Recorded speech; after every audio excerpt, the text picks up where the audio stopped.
বেনজির আহমেদের গ্রেপ্তারের সংবাদটি পাওয়ার পর আমি প্রত্যাশা করব যত দ্রুত সম্ভব তাকে দেশে ফিরিয়ে আনা হোক। কারণ বাংলাদেশে এই বিগত দুঃশাসনের সময়ে পুলিশ বাহিনীর র্যাবকে সবচাইতে বেশি স্বাধীনতা উত্তর বলবো আমি, সবচাইতে বেশি বিতর্কিত করেছে এই বেনজির।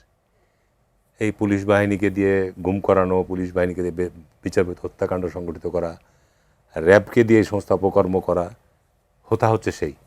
সুতরাং অবশ্যই তার বিরুদ্ধে অনেকগুলো মামলাও হয়েছে। সে বিপুল পরিমাণ অর্থবিত্তের বৈভব সে এখানে মালিক হয়েছে।